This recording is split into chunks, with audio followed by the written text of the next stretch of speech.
What's going on, everybody? Welcome to The Truth, where I tell you the truth about college football and the NFL, aka the pros. And football's back, baby. Football's back. I know everyone's excited about that. Let's dive into some college football, some top 25 teams ranked right now. Notre Dame. Let's hop right into that. Notre Dame beat Navy 42-3. I was surprised how well Notre Dame played. In the first half, you got this feeling from their defensive bend but not break in certain situations or certain drives. But I mean, it is Navy. I mean, like, I'm not gonna say, oh, Navy's this amazing team. I don't know that yet. It's week 0, but that offense looked good. Let's just say that the offense looked really good. I mean, they were really effective running up the middle, running that inside zone, that up the middle run. They looked dominant. Their run game looked good. Their quarterback, who was back there, his name just escapes my mind, but he was, he took what the defense gave him. Those corners would like to bail in Navy's coverage, so you just take those outs, and you could see him progress and progress. In that first quarter, it really was that Notre Dame offense looked very efficient. And however, that defense it did have a couple hiccups with Navy's triple option, which you really don't see in college football anymore. It's kind of Navy's thing. But Navy in that first quarter, Navy really had success on the pitch and the triple option itself. They kind of had a little bit of wrinkles with their new offensive coordinator, kind of motioning guys, moving guys around, different formations, stuff not typical of a triple option offense. And then they did have a play action, a naked bootleg to the left, I believe, which kind of blew up. It didn't work out in their favor because two receivers ran into each other trying to make a catch. You had that. They were both wide open. So, you'd like to see that be cleaned up a little bit on Notre Dame's defense. But in the second quarter, that offense for Notre Dame looked like everything worked. Whatever they wanted to do, they could do it. It looked so well. And then that bend don't break defense held that shutout in the first half. And Navy really couldn't capitalize, and then Navy couldn't really capitalize. Their offense couldn't capitalize or stop Notre Dame with their defense at all. Navy, they really felt like they could get to the 50, but anything in scoring range, they just couldn't get past it. They struggled. And it was just, they didn't necessarily, I don't want to say they started out slow, because that's not how it felt. Like, if you watch the game, it's not how it felt. They didn't start slow.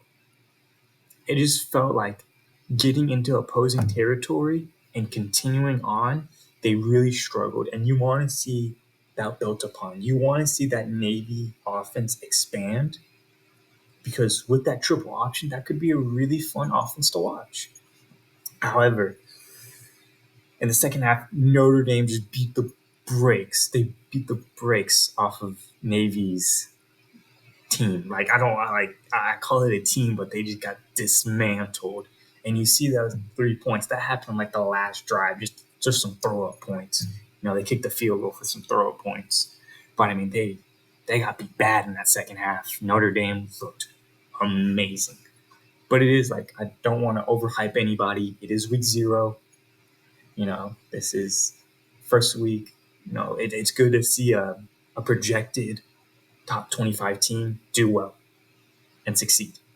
Because that the one thing that happened last year was Notre Dame played Navy, and Notre Dame led at half, and then Navy started to make a comeback, and like you don't want to see that. You want to see a projected top 25 team beat a team that's not projected in the top 25 handsomely, and that's what they did. They did their job. And when you go back at tape and you watch, and Notre Dame sits down and watches, there are going to be some things they want to clean up, but they look relatively well. I'm excited to watch them next week. Then let's talk about San Jose State versus USC. This game was interesting, to say the least.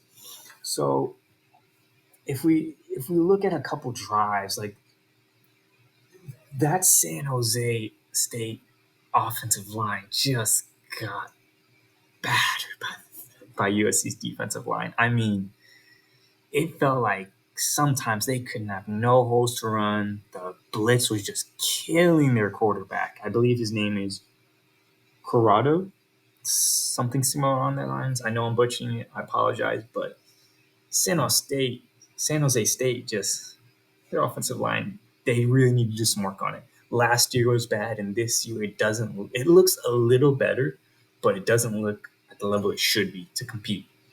Now, let's talk about that first half, because at that first half it was 7-21, and it started to look like, okay, USC is going to pull away. Actually, let me backtrack a little bit more. USC in that first half looked sluggish at some points, and the big play where Caleb Williams dropped the snap and then just heaved it downfield to an open receiver because of a blown coverage. It really kind of skews how that first half went, because that offense kind of did look sluggish. That USC defense really helped them out, which is surprising because in the last year, USC's defense, they didn't really have a defense. It was kind of this. I kind of had this running joke where Lincoln Riley and Caleb Williams, they didn't have a defense at Oklahoma. That's why they didn't go all the way, and that's why I believe they didn't go all the way last year with USC. It's going to be interesting to see how that defense plays out, because as you can see now, they have it 28-56. Whenever you have 28 points put on your defense, that's not good. You don't want that. You want to keep that under 28. You want to keep it around 14-21. That's a pretty good range. That means you're having a really, really good defense. And that's what it's going to take to beat SEC teams, beat these top tier teams who are going to be favorites to win it all. And when we at the end of the year. But the only reason that San Jose State offense kind of put together was the quarterback for San Jose State, his legs, his ability to move in the pocket, move around, and kind of just make plays with his legs, and being an effective thrower really helped. But, I mean, that poor offensive line just didn't help him at all. I mean, it's bad. It was bad. I feel bad for him. They have weapons. They have some weapons that kind of like, okay, that could be interesting to see. But it's just that with that offensive line at this level, I don't believe they'll win a lot of games. I could be wrong, though. I could be wrong. I could be totally wrong. It is week 0. But no, and then we get into the second half where USC felt more efficient. USC felt like it capitalized more. It had that big, I believe it was either a kickoff return or a punt return, and they just felt like an efficient offense. They felt like USC, They felt like the number 6 ranked team right now in the nation for college football. And as you can see, they scored 56 points. That's good, So it feels like they did that. If they can just build off of that second half and become more polished, I think this is going to be a team who we talk about later down the year as, okay, USC's in that contention for, you really don't want to play them. But when you do play them, it's going to be a shootout. And that's what everyone loves in college football. They love shootouts. I love shootouts. But going back to that second half, San Jose State. Actually, let's go back to the end of the first half. San Jose has the ball about less than 2 minutes, and they make this crazy drive, and they score a touchdown. I believe it was 14-21 at the half. And then you're like, okay, San Jose could really do something here if they can have those effective drives. And they just didn't. In this game, they really didn't have those effective drives. USC's defense, and especially their D-line and that front 7, really crushed that run game. And they played pretty effective, effective for 28 points. And you give that asterisk, but excuse that. It's going to be interesting to see how both these teams are going to look at the film and go, how can we fix what we did wrong? Because it wasn't a pretty game on either side. It felt sluggish. Like I said before, it felt sluggish at sometimes. So it's going to be interesting to see how these teams play it out. Now moving on to some NFL news. If we scroll back up, right here. Bucs center Ryan Jensen. I don't know if y'all remember this from last year, but Bucs center Ryan Jensen was injured last year with a knee injury. It's being reported that he will miss the season now due to complications with last year's knee injury, and that's going to be big for the Bucs. I think it really is, because you're looking at this Bucs team as some people thought maybe they could win the division. You know, if Baker Mayfield plays decent, they have a chance of winning this division. I think if you look at this Bucs team, you go, okay, they have weapons. They don't have too bad of an offensive line. They have a question mark at running back, but they have receivers. You know, they have Mike Evans and Chris Godwin. You know, if Baker Mayfield can just work off of that play action and do what he did in those 2 years at Cleveland that made Baker Mayfield like, holy cow, this guy could be good. If he can repeat that, but it's going to be hard now. When you have your starting center go down, like that's never easy for an offense. So it's going to be interesting to see how they will perform. Like, are they going to bring a guy? Are they going to bring a veteran in? Or are they going to run with their backup? You know, either way, I think it's going to be important that Baker Mayfield, that this offensive line, I should say, stays together as a whole, and that injuries do not plague this team, because this could be a team who could win some games. You know, I'm a firm believer. I wouldn't say firm, but I do have the belief that the Bucs aren't gonna be the division winners, just because I don't know if Baker Mayfield can get enough wins and lead this team and play clean enough. But I'm willing to see. This offense was not good last year, even with Tom Brady. And then when you throw Baker Mayfield in that situation, you really don't know. It's a big question mark, because maybe they could win 8-9 games this year. But with that injury, with the question mark at Baker Mayfield, it really makes me think of, if this team doesn't stay healthy, they could be having a top 5 pick in this draft. And we'll see. This could be very well where Drake May, Caleb Williams, Bo Nix, if he has a good enough season, could go. You know, that could be the team. Going on to our next topic, let's talk Josh Jacobs. This is interesting, because Josh Jacobs gets this 1-year deal worth $12 million. Now, don't get me wrong, $12 million is pretty good, but to have that 1-year deal, I feel like it hurts the running back market even more, because what they've been fighting for, what the running backs have been fighting for, is longer term contracts. They want that security blanket. They don't want to get paid year to year and then just fall off. They don't want that. They want to get paid. They want to have their lives set up so that way they're okay for the rest of their lives and their kids' lives. You know, like how quarterbacks are doing, like how tackles are doing, like how ends are doing, like how receivers are doing.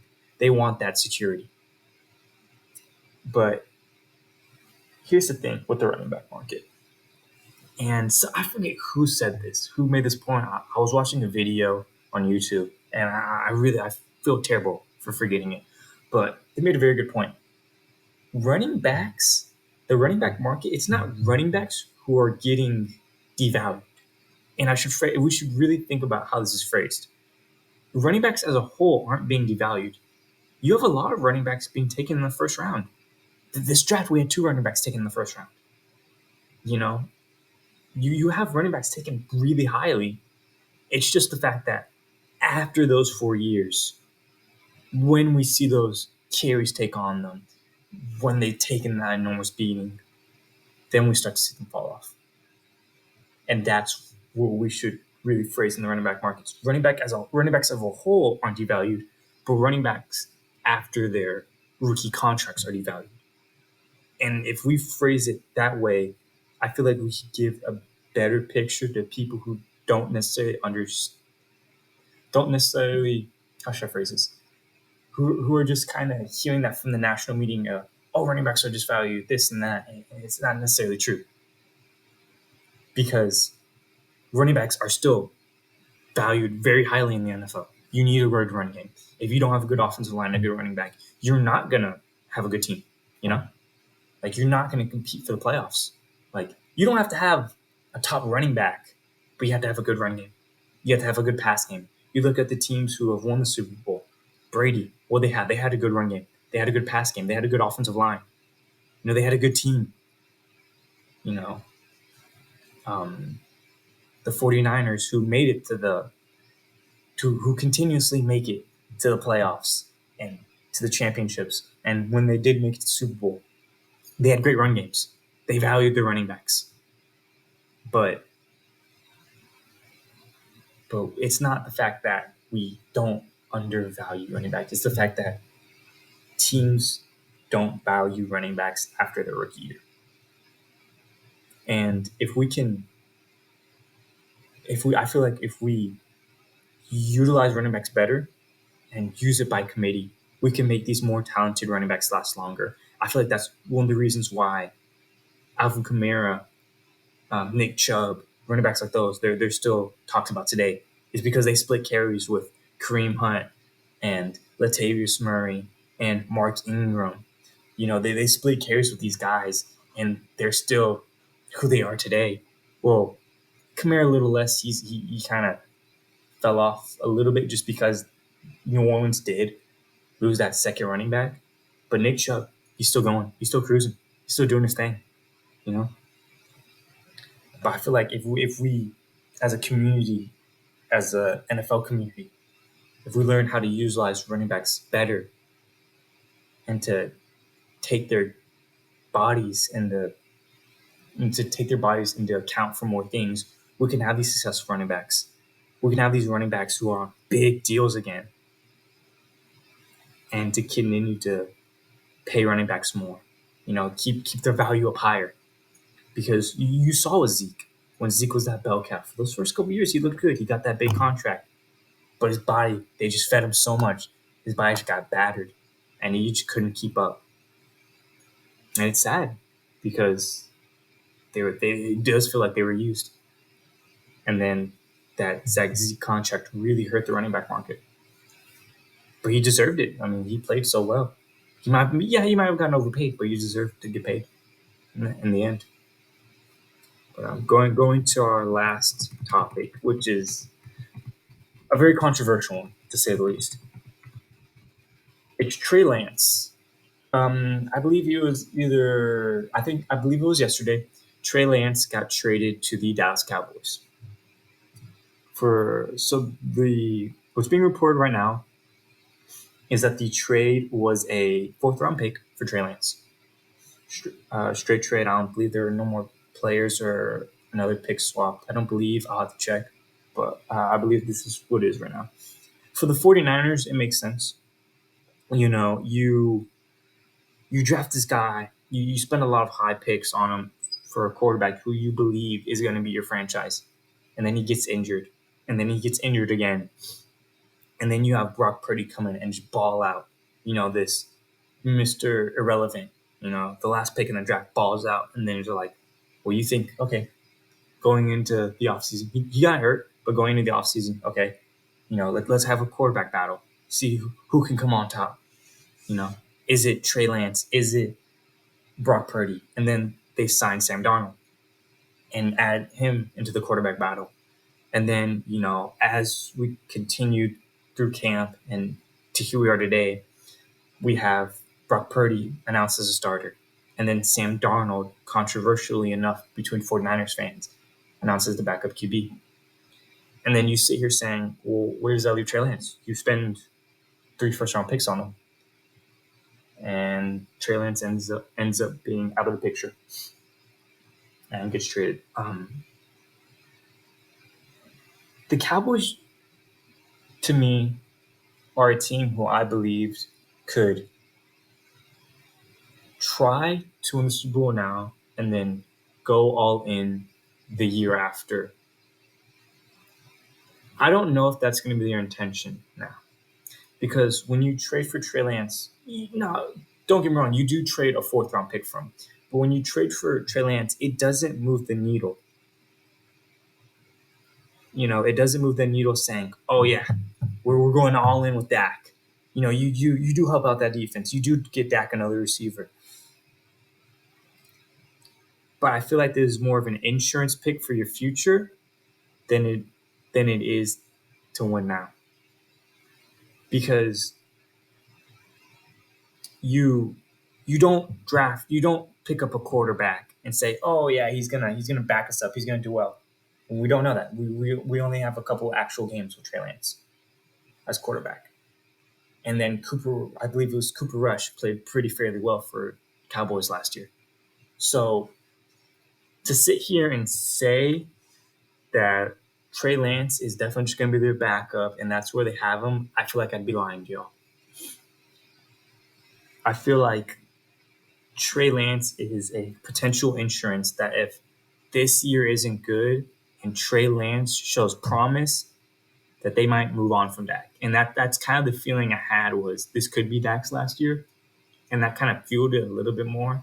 I can't say for sure because it's the NFL. It's unpredictable. And especially the Cowboys. We don't know what they're going to do. But to say the least, it's going to be interesting in Dallas this year. They're a team who could really win it. But if not, how are they going to be viewed now? When you make that trade, when we look at the end of the year, and let's say Dallas didn't win the Super Bowl, and we look at the end of the year, well, you traded a fourth round pick for Trey Lance when you could have traded a couple picks or used those picks along with maneuvering the cap to further better this team and return starters. But instead, you trade for Trey Lance.